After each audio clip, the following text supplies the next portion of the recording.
The guys are making fun of me for saying hello everyone in every intro. So today, Victor is going to say hi to you. Hello everyone. Nice. Today we're going to build a paludarium for vampire crabs in this tank. Welcome to the beautiful world of aquascaping.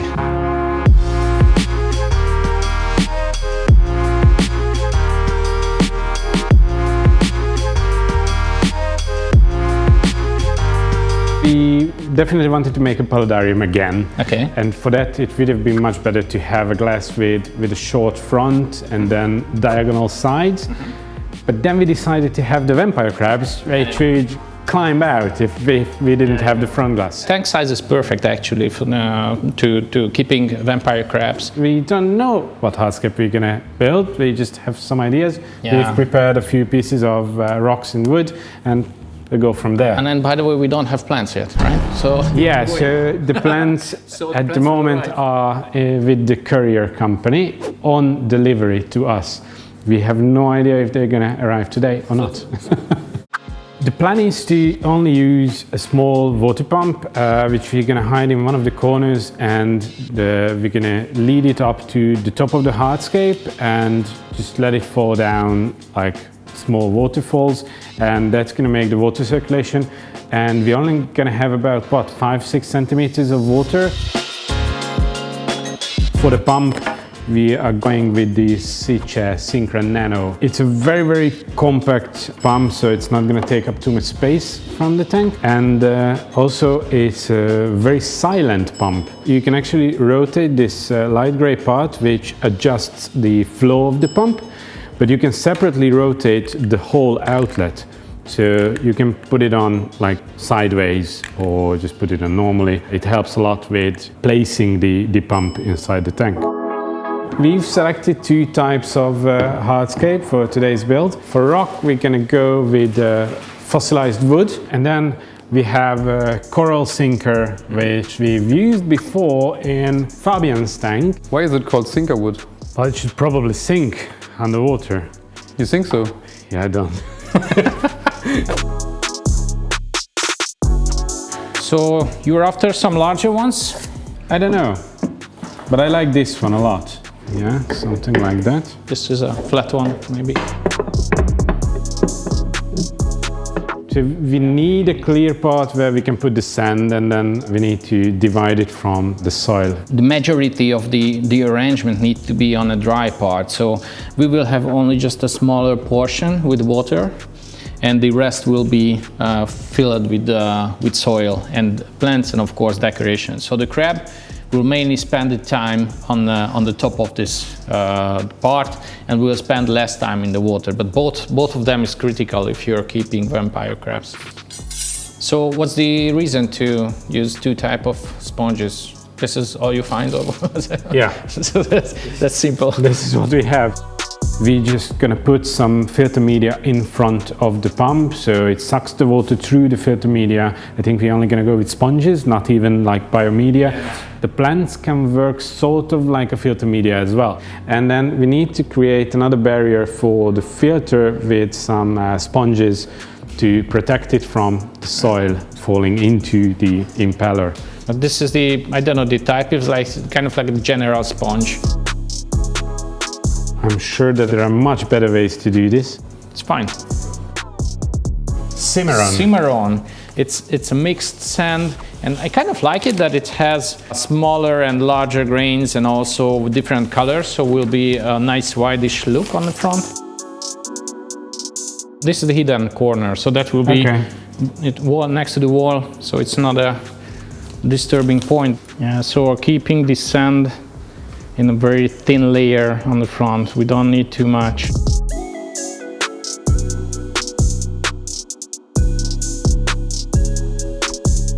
And already, like, the top of these rocks is a nice surface for the crabs to come out to. Flip it around so we can see what we've done and they can see what it looks like from behind with the sponge and the covered pump. I actually like it a lot. This looks like a good centerpiece. The rest is probably smaller. some river bed to make it more natural on the front. That's a quick plug and play aquarium. Can we put the hardscape like up to the surface, or the crabs gonna just crawl out? Yeah, they probably will climb. They're good climbers, so the goal is to keep it a little bit lower.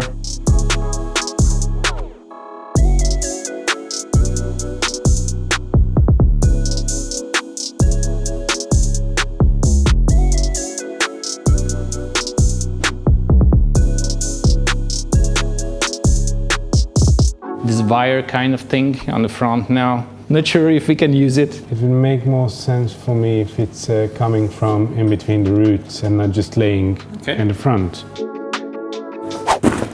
So, the plants have arrived. Fresh from the jungle. I have some ferns.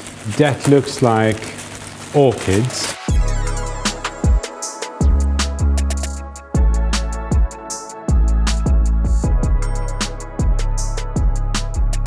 And we've talked about the pump, right? So yeah, we're gonna need to split it into 2 ways.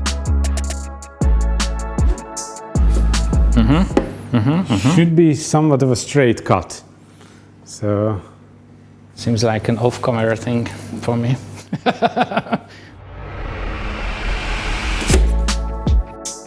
the thing is, if you make it too soft, then it just basically crumbles as you try to put it on. So should stand like this. No, like this.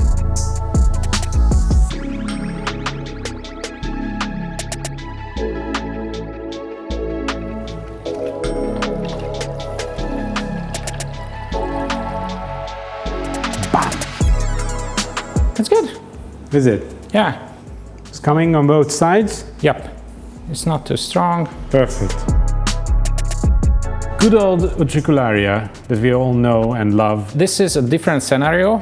We will not use higher water level here, so we basically can keep as it is and just throw it to the soil, right, Tommy? Just put it on top of the soil and it's gonna root in on its own. This soil part with the water only coming up to about here, that's the perfect environment for Utricularia.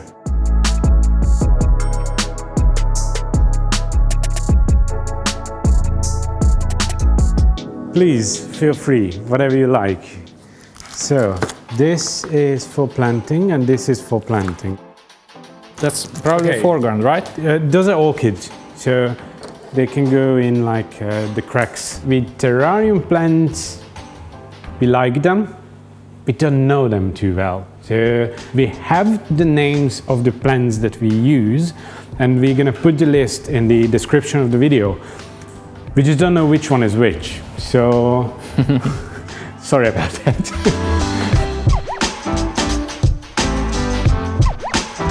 The ferns we should use, these are gonna stay small.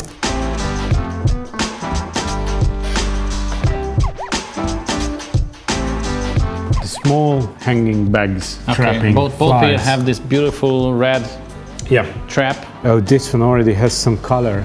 Okay, guys, can you check quickly online if Nepenthes is an epiphyte plant or not? What the hell should we do with it?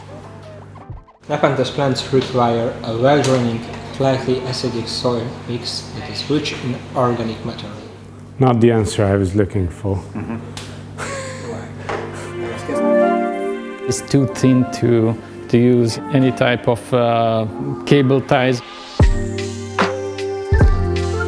Victor has just brought in a couple of parts of Bulbitis deformis, which is a very, very small aquatic fern, but really difficult to keep actually underwater. But they usually thrive in high humidity areas, which, well, this is going to be. With these mosses, it's quite useful to have them all around the tank. It's not just about visibility, how they look, but they also help to keep the whole terrarium more humid.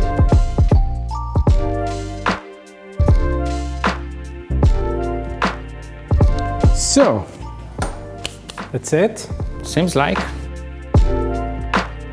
Probably we're gonna need to play around with the colors on the light, because these terrarium plants look a lot different and there's obviously no water in between the plants and the lights. But we can probably run the light 100% because these plants turn into insane colors. Bang! I like it a lot. It turned out better than I expected. Please let us know what you think about the final result, what you would do differently, or what plants would be perfect for this type of composition. Let us know, because we also need to learn about that. And the next one is the crabs, right? Yeah, so now you're gonna see in a few seconds how the crab's gonna look. A few weeks after the installation on the vampire crab aquarium, you still see some early issues with the tank. We see some fungus on some of the trees, but otherwise it looks perfect. And now it's time to introduce the vampire crabs.